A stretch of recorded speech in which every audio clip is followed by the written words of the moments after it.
What if I told you that the thing you keep secret is not, first, a curse on you, but a language coming from within you?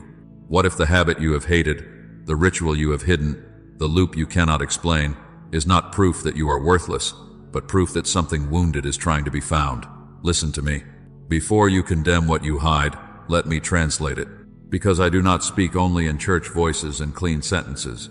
I speak in the places you have tried to silence. I speak through the storm of your compulsions. I speak through the hunger that embarrasses you. I speak through the ache you keep trying to medicate with a moment of relief. I have seen your private cycle, and I am not shocked by it. The urge rises quiet at first, then louder, then urgent like a fire alarm in your body. You reach for the familiar thing, not because you love it, but because it promises you relief. For a moment, the pressure releases. For a moment, you can breathe, and then the wave turns. Shame floods in. Your mind begins to whip you. You look at yourself with disgust. You make a promise again. You swear it off with trembling sincerity. You map out a new plan. You ask for strength. You try to be strong by hating yourself harder. And then, days later, or hours later, the urge returns, not weaker but smarter, finding you when you are tired, lonely, anxious, bored, rejected, overwhelmed. And you think, this is who I am. But I tell you, that is not your name. That is a symptom. That is a signal flare. That is a message, knocking from the inside of a locked room. Now hear me clearly. I am not excusing bondage. I do not call chains holy. I do not baptize what is destroying you. But I refuse to let condemnation be your starting point. Because condemnation does not heal you, it deafens you. Condemnation makes you rush. Condemnation makes you hide deeper. Condemnation makes you treat your soul like an enemy to be punished instead of a field to be tended. And when you begin with condemnation, you do not become pure, you become divided. You split into the one who sins and the one who hates the sinner, and you call that holiness. But it is a leash, and the leash always leads back to the same place. So make a covenant with me, right now, in the quiet place where you normally panic and perform. We will not pretend the habit is harmless. We will not call darkness light. But we will also not start with shame, because shame cannot interpret the voice beneath the behavior. I am inviting you into a different first response: presence, attention, holy curiosity. The question is not, how disgusting am I? The question is, what am I revealing through the habit you keep hiding? What thirst have you been trying to satisfy? What pain have you been trying to numb? What loneliness have you been trying to quiet? What part of you has been begging for comfort in the only way it learned? You are not being exposed in front of people. You are being seen in front of me. And I do not look at you with contempt. I look at you like a father who recognizes the cry underneath the noise. I look at you like a healer who knows that what you call a failure may be the very doorway into the place you stopped tending long ago. Do not run from me when the urge rises. Bring it into my light. Let it speak, and let me interpret it. Because when you stop condemning and start listening with me, the root can be healed and what has been controlling you can begin to loosen its grip. You have been fighting the wrong war at the wrong level. You have been swinging at the smoke while the fire keeps burning underneath. You have been calling the habit the first enemy, when often it is the first messenger. And yes, the messenger may arrive covered in mud.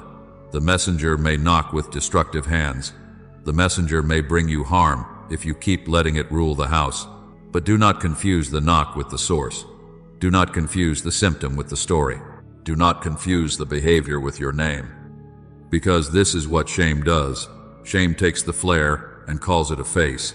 Shame takes the struggle and calls it a soul. Shame looks at one repeated moment and writes a permanent identity over you. And you have agreed with it. You have said, I am an addict. You have said, I am weak. You have said, I am disgusting. You have said, this is who I am. And I have been trying to get a word in edgewise while you sentence yourself. Listen to me. You are not a label. You are not your worst night. You are not the craving that visits your body.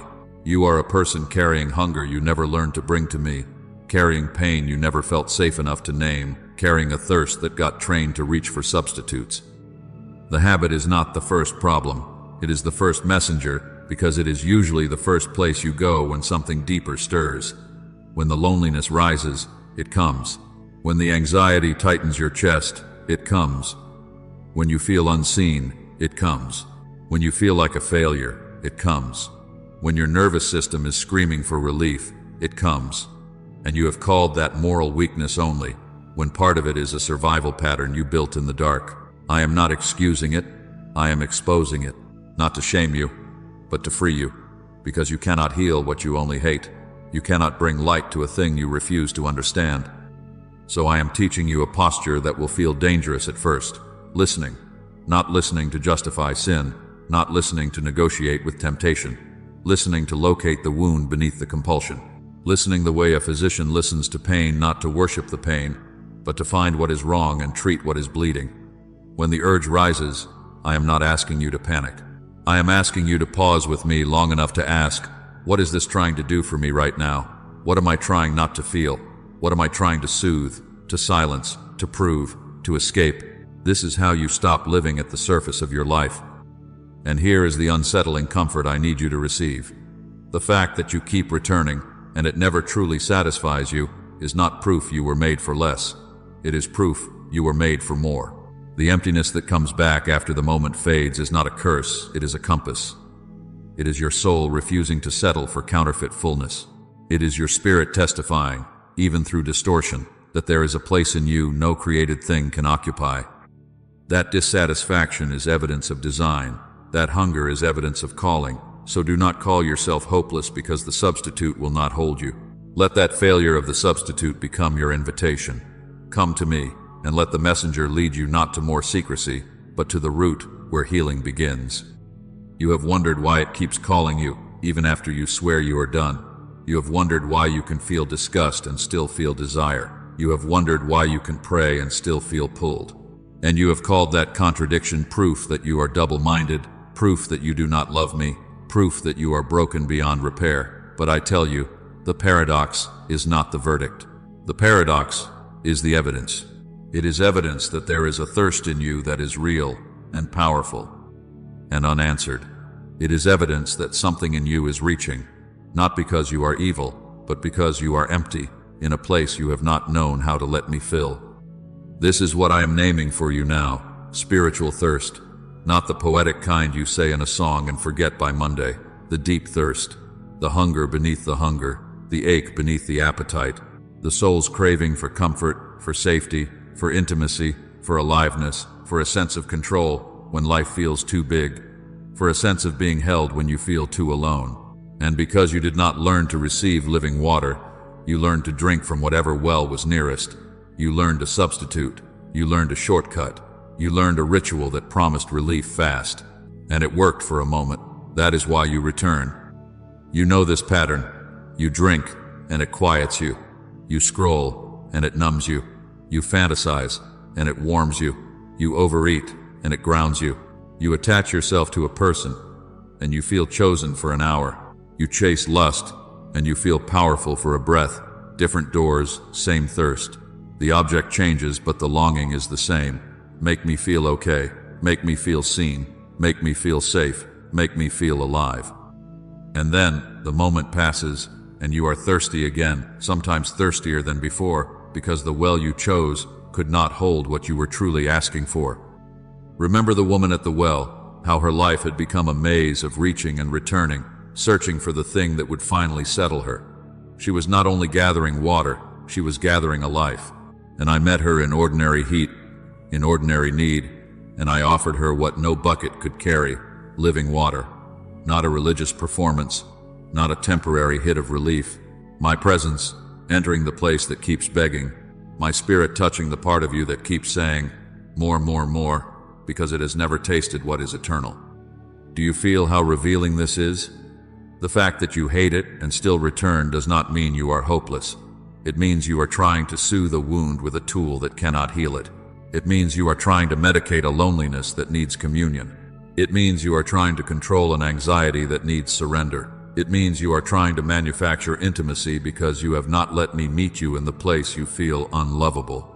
And when you keep drinking from the wrong well, your thirst does not disappear, it intensifies, because your soul was not designed to be satisfied by what is smaller than me. So do not only ask, how do I stop? Ask with me, What am I thirsting for? Because when you can name the thirst, you stop being mystified by the compulsion. You stop treating yourself like a monster and start recognizing yourself as a person who has been dehydrated in secret. And I am not standing over you with a whip. I am standing beside you with an invitation. Come to me in the exact moment you would normally run. Let the craving become a signal to turn your face toward me. Let the call of the habit become the call to the well that does not run dry. Because if the thirst returns stronger, it is not because you are beyond saving. It is because the substitute cannot hold what only my presence can fill. You thought it was only weakness. You thought it was only lack of will. You thought it was only you being dramatic, unstable, too sensitive, too broken to change. But I tell you the truth, that will humble you and heal you. What you call weakness is often your nervous system crying out for safety. It is your body remembering what your mouth will not say. It is your inner world reaching for a shortcut to regulate fear, loneliness, pressure, and the ache of unmet attachment. You are not crazy, you are coping, and coping can be redeemed. Because there were moments you did not have language. There were seasons you did not have comfort. There were rooms where you learned that your feelings were too much for other people. So your body learned to soothe itself in secret. It learned a ritual. It learned a chemical, a fantasy, a scroll, a bite, a drink, a fixation, a person, a pattern, something that could change your state fast. Not because you were evil, but because you were overwhelmed. Not because you wanted change, but because you wanted relief. And now, years later, you call it sin only, and you whip yourself for reaching, yet you have never slowed down long enough with me to see. This habit has been trying to protect you from sensations you did not feel safe enough to endure. Watch the threshold moments, the doorway seconds when the mask slips and the ache rises. Bedtime, when the lights go out and the day's noise stops and you are left with your own thoughts. After rejection, when one sentence from someone you love makes you feel disposable. After conflict, when your chest is tight and your mind is replaying what you should have said. After achievement, yes, even after you win, when the adrenaline drops and the emptiness whispers, "Is this all?" in silence. In boredom, in the in-between, these are not random temptations. These are pressure points. These are the places your nervous system says, "I cannot hold this," and your old refuge calls your name. And secrecy makes it louder. Hiding creates isolation. Isolation amplifies craving. Craving deepens shame. Shame drives you back into hiding.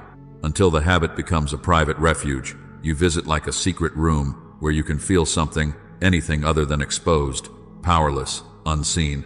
This is why you can be surrounded by people and still feel alone. This is why you can promise yourself and still break your promise. Because you have been fighting with hatred, not healing. You have been trying to win with self-violence, and self-violence always leaves you hungry. Now receive my compassion, but do not confuse it with permission. My tenderness toward you is not softness toward bondage. Compassion is not a pardon for the chain, it is clarity for the battle.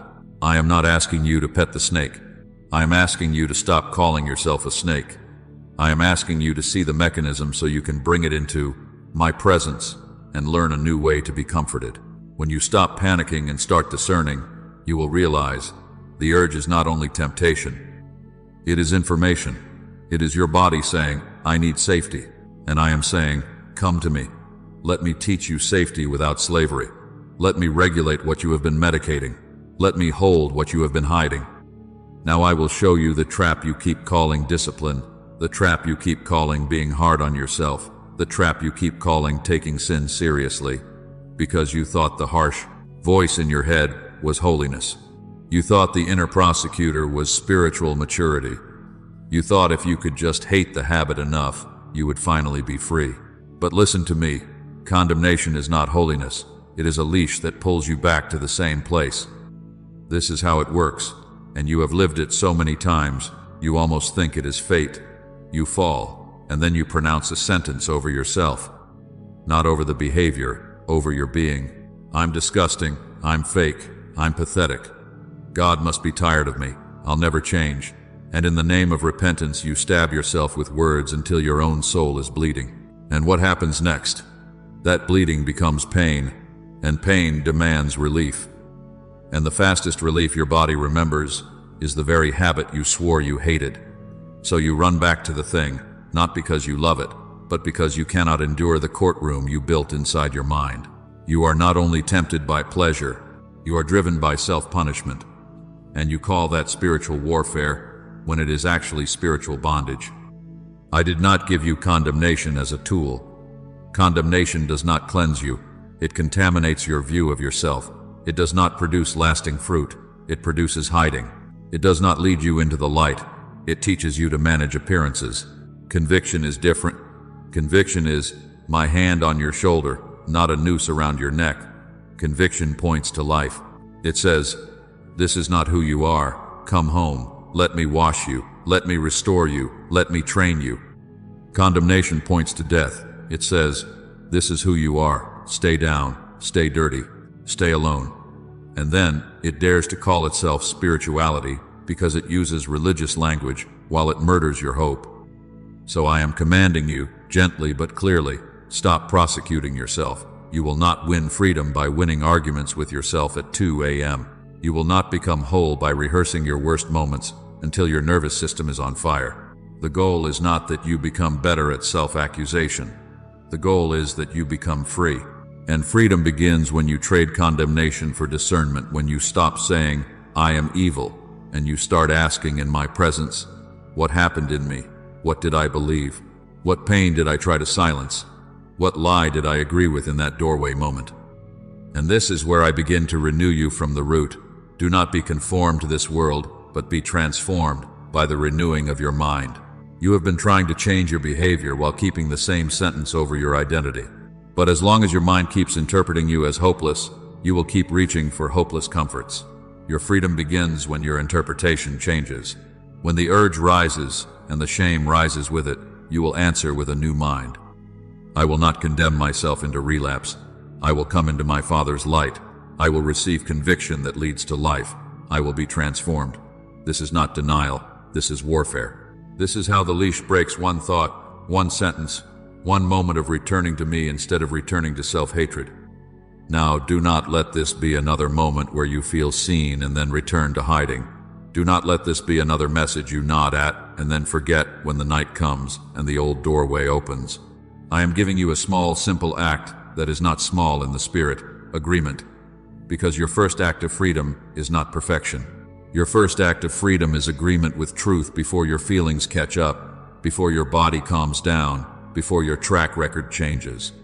Agreement. I will listen, not condemn. So if you are done letting shame define you, if you are tired of the inner courtroom, tired of the private sentences, tired of calling yourself what I never called you, press like as a quiet yes to truth over secrecy, let it be your small altar in public that says, I am choosing light. I am choosing life.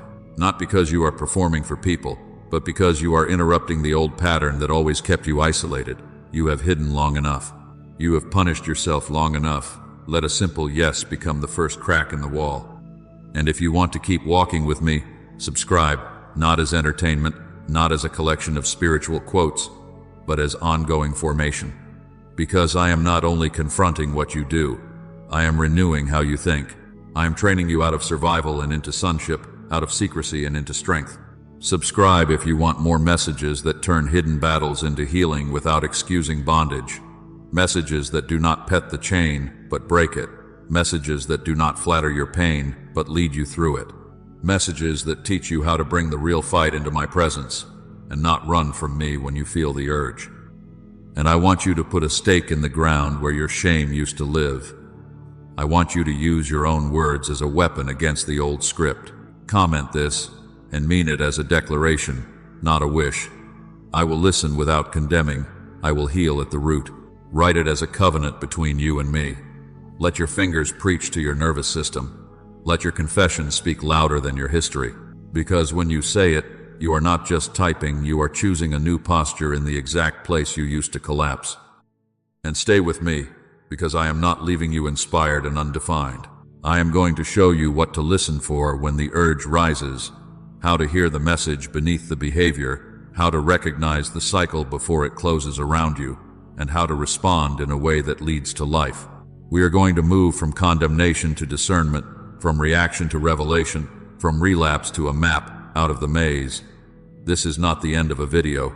This can be the beginning of your turning. Keep your heart open. Keep your eyes on me. We are going deeper, and the root will not stay hidden. Now listen to me, because this is where many of you get afraid. You think if you slow down and listen, you are indulging the habit. You think if you ask questions, you are giving temptation permission. But I am not inviting you to negotiate with bondage. I am training you to interrogate it in my light. I am not teaching you to pamper the craving. I am teaching you to expose what it has been protecting, because the habit is loud, but it is not deep. Under the noise is a need. Under the need is a wound. And when you learn what the habit has been covering, you can finally minister to the place it has been guarding. So when the urge rises, do not start with a vow. Do not start with a threat. Do not start with self-hatred. Start with presence. Take one breath like you are stepping out of the old panic and into my room. And ask the first question, slowly, honestly. What feeling am I trying not to feel? Not, what sin am I trying to commit? What feeling am I trying to avoid? Loneliness that presses on your chest when the house goes quiet. Stress that makes your body vibrate like it cannot settle. Shame from a conversation, a mistake, a memory, a look you gave yourself in the mirror, anger you were taught to swallow because it was never safe to express. Emptiness that makes you afraid. There is nothing inside you worth loving. Name it. Because the moment you name the feeling, you stop being possessed by it. You stop calling it you. You let it become something you can bring to me. Then ask the second question, and do not answer like a theologian. Answer like a child telling the truth. What am I trying to gain that I am afraid to ask for? Because much of what you call compulsion is a crooked attempt at a legitimate desire. You are trying to gain comfort, but you do not feel allowed to need it. You are trying to gain intimacy, but you have been trained to believe you must earn it. You are trying to gain approval, but you are exhausted from performing. You are trying to gain control because your life once felt chaotic, and you swore you would never be that powerless again. You are trying to gain rest, but you feel guilty when you stop. Your habit has been giving you counterfeit versions of what you were afraid to request from me and from safe people. Bring that desire into the light. Let me purify it, not shame it. And now the third question, the one that reaches the root. Ask me for courage, and then ask this. What moment in your story taught you I had to numb instead of be held?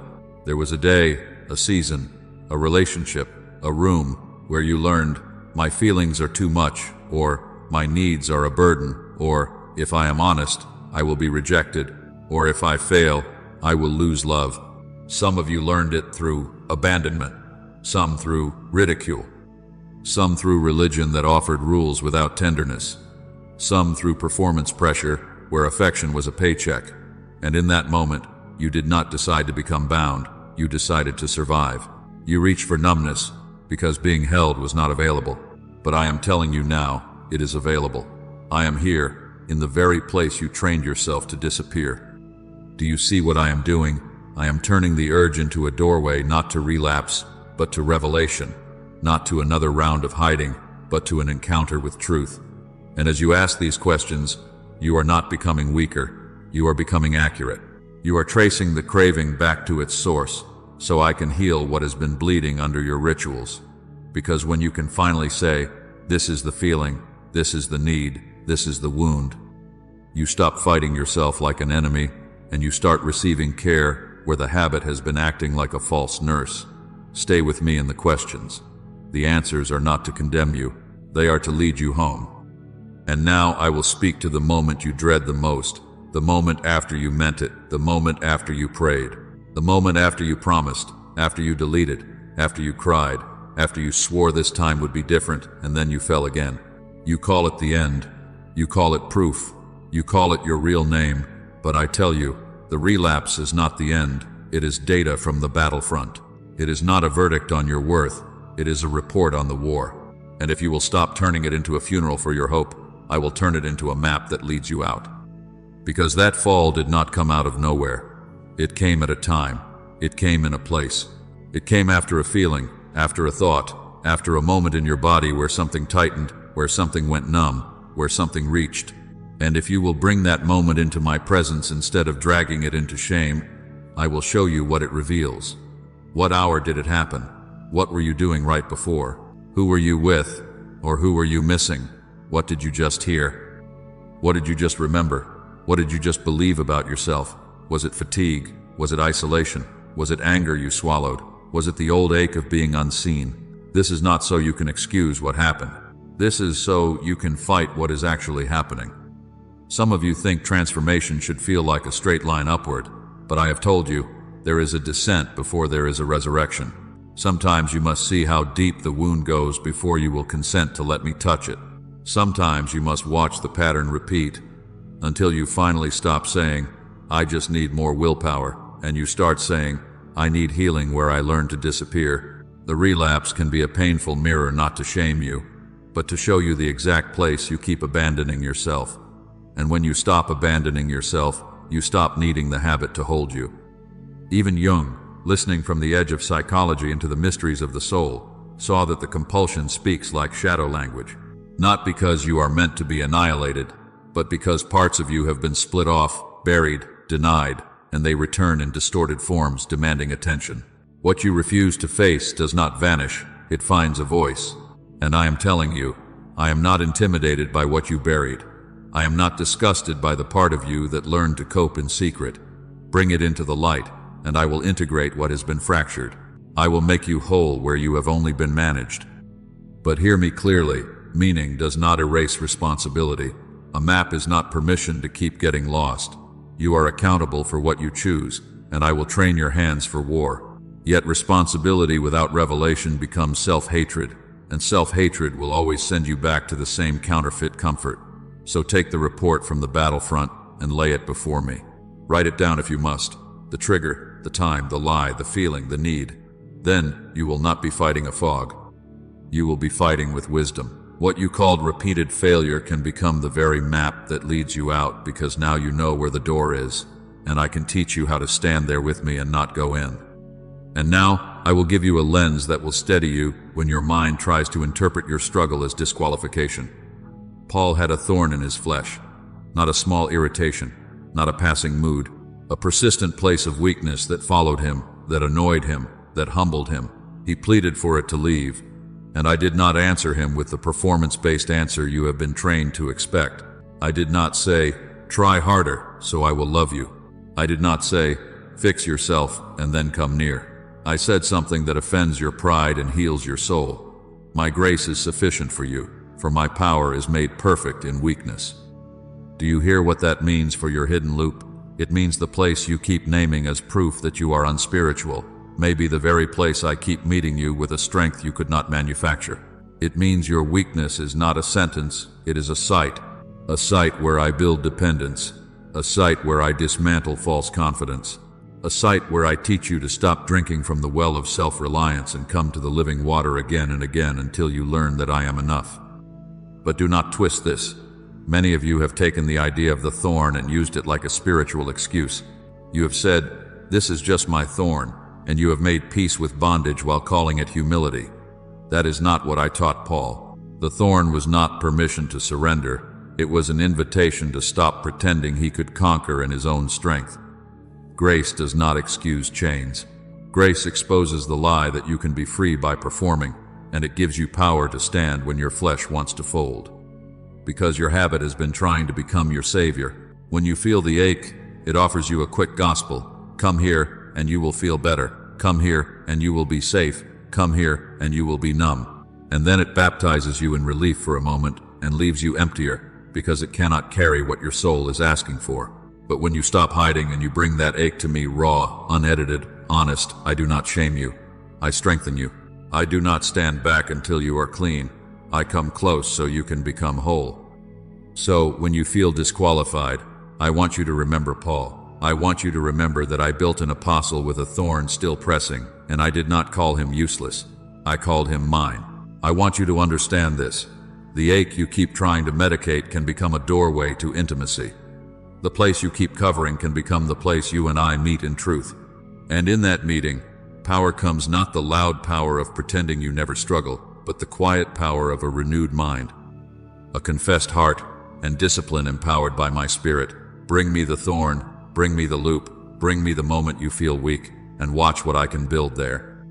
Now hear me, because this is the lie that has been poisoning your identity. If I were truly godly, I wouldn't struggle like this. You have looked at the intensity of your hunger, the persistence of your loop, the stubborn return of the craving, and you have concluded that you must be defective, disqualified, marked for destruction. But I tell you the truth, that will unsettle your shame and steady your spine. Only certain souls carry this intensity, not because they are better than others, but because they are sensitive in places others have numbed, deep in places others stay shallow, built to hold weight that would crush a smaller frame. The depth of your struggle can be evidence of the depth of your calling. You thought the fire meant you were condemned. You thought the storm meant I had left you. But what if the storm is proof that you were never meant to live on the surface?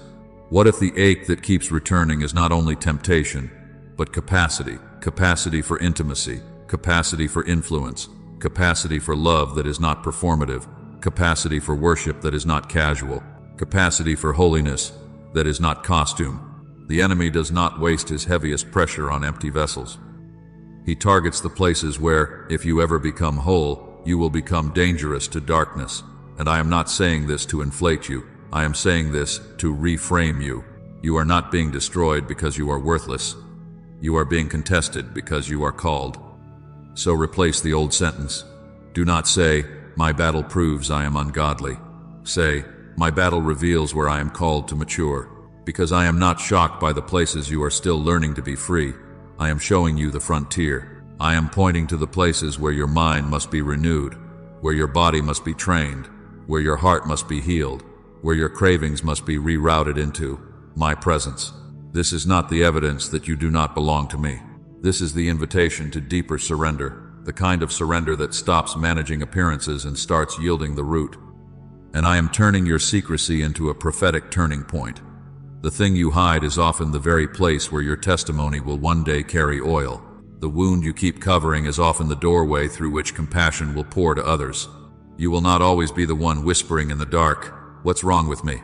If you will let me heal you, you will become the one who stands in light and says, "You are not alone, and you are not beyond redemption." But you cannot steward that future while you keep agreeing with the lie that you are uniquely disgusting. You are not uniquely disgusting. You are uniquely assigned. Yet hear me with sobriety. Chosenness is not superiority. Chosenness is responsibility. It is not a crown for your ego. It is a cross for your flesh. It is the call to stop romanticizing your pain and start submitting it.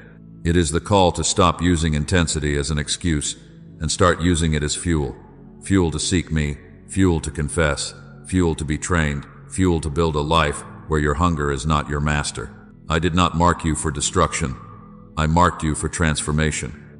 Now stand up in humility and let me prove it, not with your pride, but with your obedience, one hidden yes at a time, until what used to be your secret shame becomes your sacred evidence that I can remake a life from the root. Now I will teach you the way out that does not begin with a dramatic vow, but with a renewed mind, because this is where the spell breaks. Do not be conformed to the pattern of this world, but be transformed by the renewing of your mind. The pattern of this world is quick comfort. The pattern of this world is endless stimulation. The pattern of this world is 1,000 tiny escapes. Scroll, sip, click, fantasize, consume anything to avoid the holy discomfort of being human and present.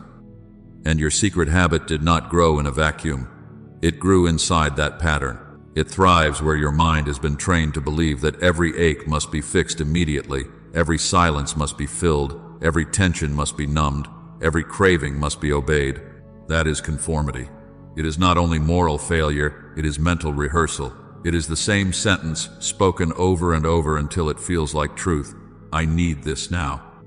But I am not leaving you with an old sentence. I am renewing you. And mind renewal is not mystical fog. It is a new interpretation in the moment you used to surrender. It is the ability to catch the craving before it becomes a command. You stop saying, I need this, and you start saying, I am triggered, I am tired, I am lonely, I am thirsty. Something in me is reaching for comfort, and I do not have to worship the substitute. I can come to God. Do you hear the difference? One sentence makes the habit your master. The other sentence makes the habit a messenger you can answer with truth. So I am giving you a simple script because you do not need a complicated plan to obey in the moment. When the urge rises, do this. Pause. Not tomorrow now. Interrupt the momentum. Then name what is happening without shame. This is an urge. This is a trigger. This is thirst. Then breathe, slowly, like you are telling your nervous system, you are safe. You are not in danger. You are in my presence. Then pray, not with performance, but with honesty. Father, I am being pulled. Speak to me. Strengthen me. Show me what I am truly needing. And then choose one small, obedient action, because obedience breaks trance. Stand up and walk for 2 minutes. Drink water. Wash your face. Open your journal and write the lie you are believing and the truth I am speaking. Reach out to someone safe and say, I'm having an urge. Pray with me. Do one small thing in the opposite direction, and the spell begins to fracture. And listen, transformation is not one fierce promise made at midnight. Transformation is repeated choosing in small moments, again and again, not to earn my love, but because you are learning to live in it. Each time you speak a new sentence over your craving, you are building a new pathway. Each time you pause, name, breathe, pray, and obey, you are training your mind to stop calling bondage relief and start calling my presence home. This is how renewal becomes freedom, 1 minute at a time, until what used to feel inevitable becomes unfamiliar, and what used to feel impossible becomes your new normal. Now I will make it even simpler, because I know how fast the moment comes. The urge does not schedule an appointment. It rises like weather. It floods your body with urgency, and it tries to convince you that obedience can wait until later. But listen to me. You do not have to win the whole war today. You only have to obey in the next minute. There is a window at the beginning of temptation, a first 90 seconds, where the wave is still forming, and if you meet me there, the wave can crest without carrying you. Because an urge is not a prophecy, it is not a commandment, it is a surge of sensation and story, and it will pass if you do not feed it with agreement. So when you feel it right there, when your mind starts reaching and your body starts leaning, I want you to treat it like a messenger at the door, not a king on the throne. And I will give you 4 steps, not as superstition, not as a magic ritual, but as wisdom. Temptation is a conversation, and you will answer it with truth, not with willpower alone. First, remove access. Stand up, change rooms, move your body away from the place where the habit has power. Do not negotiate while you are still holding the door open. Put the phone down. Leave the bed. Step into light. Drink a glass of water at the sink. If you can, go outside for 30 seconds and let your eyes look at the sky. This is not weakness, this is strategy. You are telling your brain, we are not continuing the old script. Second, regulate your body. Your nervous system is not sinful, it is activated. So slow the exhale. Inhale gently through your nose, then exhale longer than you inhale, as if you are releasing a weight.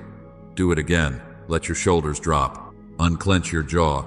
I am not only renewing your thoughts, I am teaching your body that it is safe without the counterfeit. This is how you come out of trance. Third, reveal the truth.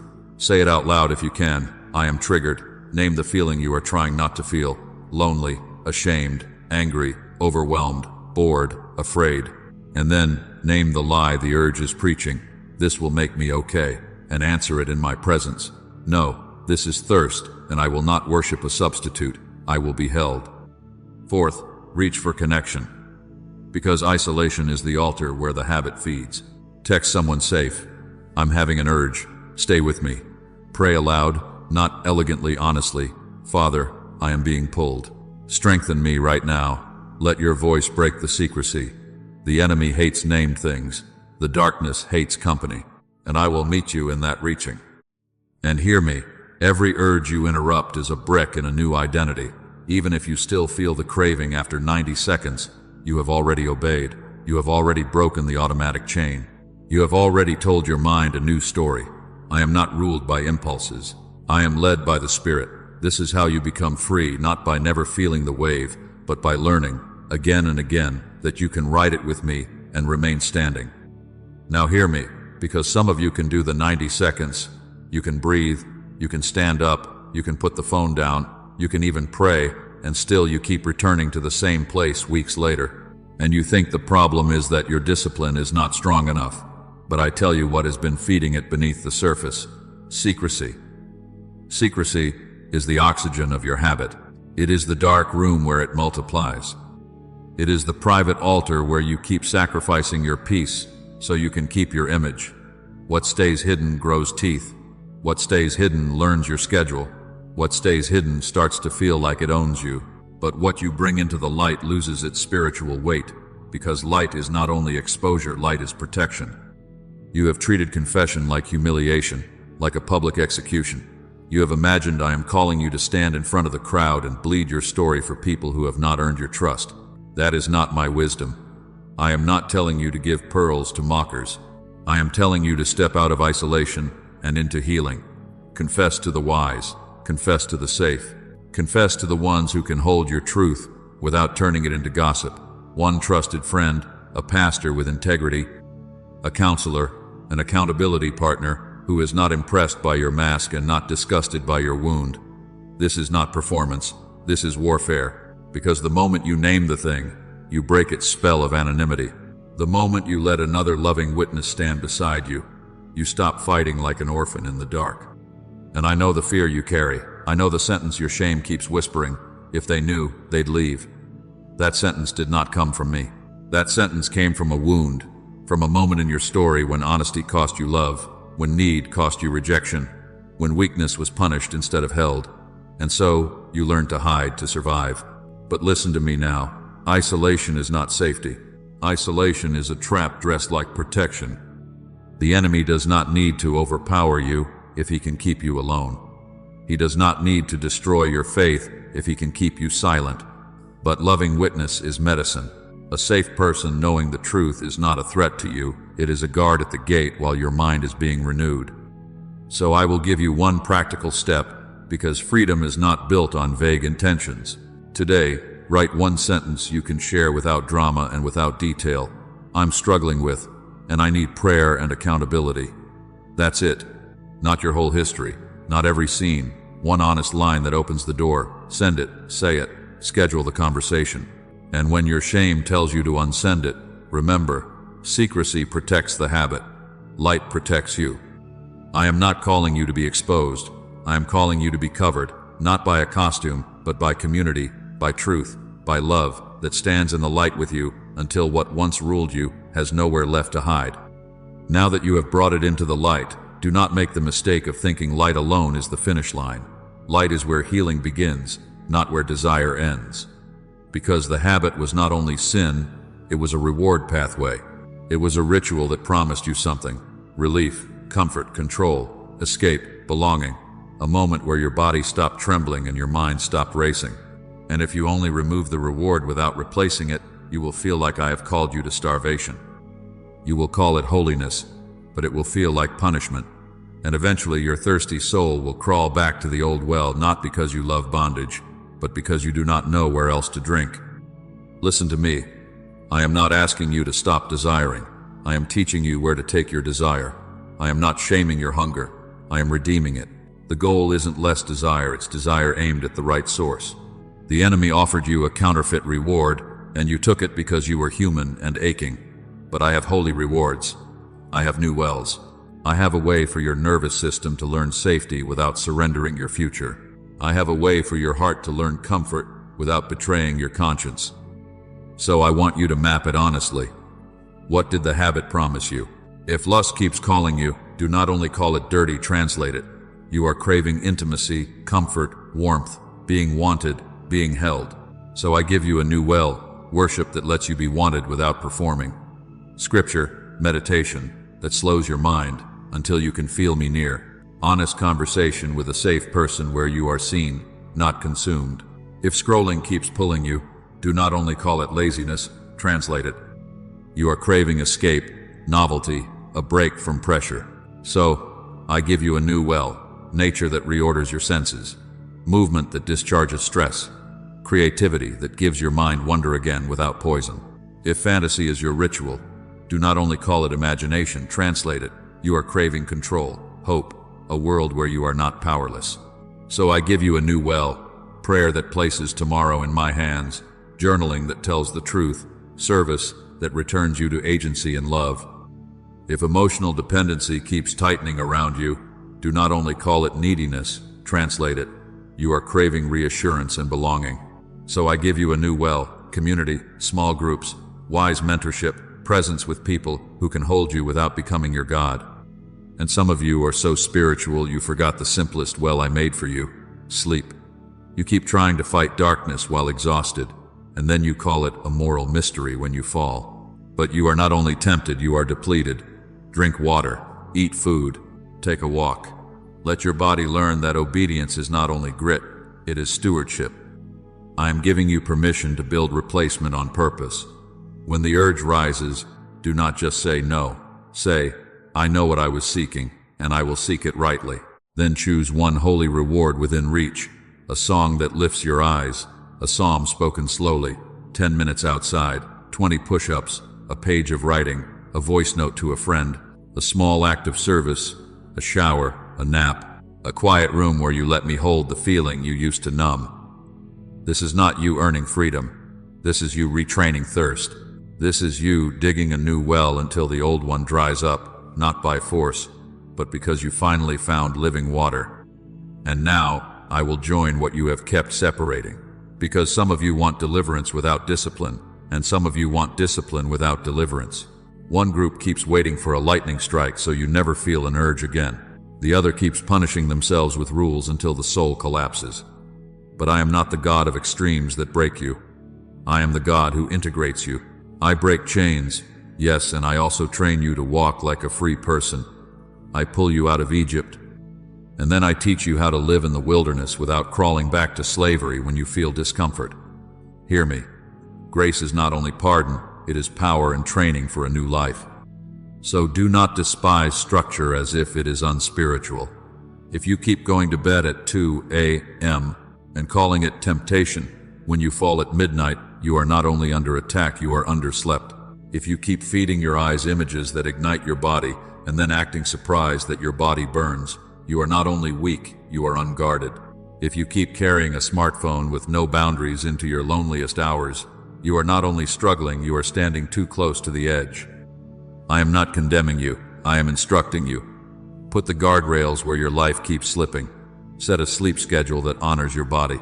Build morning and evening routines that calm your nervous system and anchor you in my presence. Use content filters and screen boundaries, not as righteousness, but as wisdom. Make certain rooms phone-free. Make certain hours sacred. Write the list of your triggers without shame: times, places, emotions, people, songs, loneliness, boredom, rejection, so you stop calling a predictable pattern mystery. And yes, some of you need help that is not only private prayer. Therapy is not a betrayal of faith, it can be a tool in my hand. Support groups are not for the worst cases, they are for the honest. Accountability is not control, it is companionship in war. You are not meant to fight with a smile while bleeding alone. Let safe people see the pattern, so they can help you interrupt it before it becomes a fall. This is deliverance with boots on. But listen, because this is where many of you fail. You try to build discipline with harshness. You speak to yourself like a prison guard, not like a shepherd. You call yourself names. You threaten yourself. You punish yourself. And then you wonder why you run back to the only thing that feels like comfort. Harshness does not heal you. It activates the wound. Condemnation does not train you. It exhausts you. I do not train my sons and daughters with disgust. I train you with truth and tenderness, firm hands and a steady voice. When you stumble, I do not say, "See, you'll never change." I say, "Come here, tell me what happened. Let's learn, let's adjust, stand up again." So partner with me. Let me teach your hands to war and your heart to rest. Pray like a child and plan like a wise builder. Ask me for power in the moment of urge, and then honor that prayer by removing what feeds the fire. Do not make structure your savior, but do not refuse it and call your chaos freedom. I am giving you a life where the spirit fills you, the mind renews, the body steadies, the patterns change, and the habit loses its hiding places. This is not you trying to become worthy. This is you learning how to live as the one I already call mine. Now, before you run to fix, before you make another vow, before you clench your jaw and try to white-knuckle holiness, come closer. This is a listening moment, not a performance, not a punishment, a return. I am going to show you what your habit has been protecting, because when you let me name the wound, you stop needing the habit to numb it. So, pause with me. Breathe in slowly, and exhale longer than you inhale. Let your shoulders drop as if you are taking off armor you were never meant to sleep in. Unclench your hands. Unclench your stomach. You are not in trouble. You are not being interrogated. You are being gathered. I am not here to expose you to shame. I am here to lead you out of hiding. Now picture the last time the urge came. Not the whole story, just the moment right before it. Where were you? What time was it? What was the light in the room like? What was on your screen? What song was in the background? What silence was pressing on you? And be honest, what happened right before the pull? Was it loneliness that landed like a weight? Was it boredom that felt like emptiness? Was it anger you didn't want to admit? Was it a conversation that made you feel small? Was it a memory you didn't invite? A flash of rejection? A sense of being unwanted, unseen, unsafe? What was the thought that whispered first? It doesn't matter. I deserve this. I can't handle this feeling. Just for a moment. No one will know. This is the only comfort I have. And now, without panic, without trying to be impressive, pray this with me from the place that hurts. God, what pain am I avoiding right now? What do you want to heal? Show me what I am truly reaching for. Speak to the part of me that learned to cope in secret. Put your hand on the root, not just the branch. Listen, you may feel a word rise.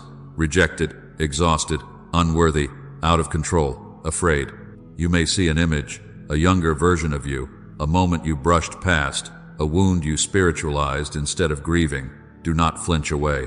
Do not call it dramatic. Do not shame yourself for needing what you needed. I am not accusing you. I am translating you. That thing you call weakness has been trying to guard a tender place. And I am gentle enough to touch it without crushing you, strong enough to heal it without losing you. So let the revelation come. Not for condemnation, never for condemnation. Revelation is rescue beginning. This is me turning the lights on in a room you thought you had to keep locked forever. And as I name what is under the urge, you will feel it. The craving loses its mystery. The habit loses its throne. Because when you can bring the real ache to me, you no longer have to bow to the counterfeit. Stay here with me. Let me speak. Let me hold what you used to numb. Let me begin the healing that breaks the loop. Now let me pray over you from the place you used to hide. Not the polished place. Not the place where you explain yourself. The place where it started. Father, I bring you to the root. I bring you beneath the ritual, beneath the loop, beneath the late night reaching, beneath the secret tab, beneath the bottle, beneath the scroll, beneath the fantasy, beneath the text you send when you're panicking and need to feel chosen. And I ask you, Holy One, put your finger on the original pain. Locate the first moment where their heart learned, I am alone in this. Locate the first moment where love felt unsafe, where comfort felt conditional, where being honest cost them something. Bring it into your light, not to shame them, but to free them. And Father, expose the lie that pain birthed. The sentence that has been running in the background for years. I am too much. I am not enough. I will be rejected. I have to perform to be held. If I feel this, I will drown. And in the name of Jesus, I ask you to break agreement with that lie. Not only break the chain of behavior, heal the reason they reached for it. Heal the part that learned to cope in secret. Heal the nervous system that learned to numb. Heal the heart that learned to disappear. Let your truth enter the exact place the lie took up residence, and let it evict it gently and completely. Now, Holy Spirit, replace what the counterfeit has been providing. Give them living water where they have been drinking from broken wells. Give them comfort without compromise. Give them courage to feel what they have avoided. Courage to sit in the ache without running. Courage to be seen. Courage to ask for help. Put a new hunger in them, a hunger for what is clean, what is real, what is lasting. Teach their body that it can be safe without sinning for relief. Teach their mind that it can be quiet without escaping. And for the ones tied to lust, let the false intimacy lose its sweetness. Let the screen stop feeling like refuge. For the ones lost in scrolling, let the endless feed taste like dust. For the ones living in fantasy, let the illusion collapse without breaking them, and let real presence hold them. For the ones bound to substances, let the craving be interrupted by holy strength, and let peace come without poison. For the ones tangled in emotional dependency, heal the fear of abandonment, and anchor them in love that does not manipulate, love that does not vanish. And I seal this with my heart toward you. You are not abandoned. You are not disgusting to me. You are not too far gone. I am not stepping back from you because you struggled. I am stepping closer because you are ready to be healed. I will not only snap chains, I will tend wounds. I will not only command darkness to leave, I will teach you how to live in the light. Stay with me. Breathe. You are safe in my presence. And this is the beginning of freedom that reaches all the way to the root. Now, stay with me, because I am not only healing what happened back there, I am giving you words for what happens next. Because the moment of urge is not only a test of willpower, it is a moment of agreement. And a new life begins when you speak a new truth at the exact moment you used to surrender. So I am placing a new script in your mouth, not as a charm, as alignment, as warfare, as a door you walk through with me. Say this with me, even if your voice shakes. I am not my craving. I am not my impulse. I am not my secret. I am not the thing I did in the dark. I belong to God. I am being renewed. My mind is being retrained. My body is learning safety. My heart is learning honesty. I am not powerless. I am not trapped. I am not doomed to repeat. The old pattern is not my identity. It is a pattern that is breaking. And declare this, because shame has tried to sound like wisdom in your head. Condemnation is not my voice. Hatred is not my teacher. Disgust is not my shepherd. Truth is my voice. Mercy is my covering. Conviction will lead me, but condemnation will not leash me. I do not crawl back to the habit to punish myself. I come into the light to be healed. I refuse the lie that says, since I struggled, I must be fake. I am not fake. I am in process. I am not filthy. I am being cleansed. I am not rejected. I am held. Now, speak this over the moment that used to own you. When I feel the urge, I will pause. I will breathe. I will pray. I will reach for connection. I will not negotiate with the craving as if it is king. I will not obey a feeling as if it is God. I will name the trigger without shame. I will tell the truth about what I need. I will move my body out of the old environment. I will choose one holy reward. I will ask for help. I will let someone stand with me. I will not be alone in the dark. And declare your identity deeper than the fight. This battle will not erase me. It will mature me. This struggle will not disqualify me. It will refine me. I will not shrink into secrecy. I will rise into wisdom. I am learning discernment.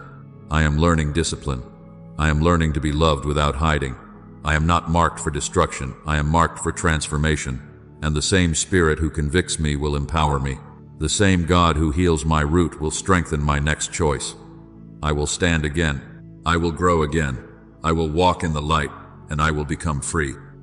Now do not let this be a moment that warms you and then fades.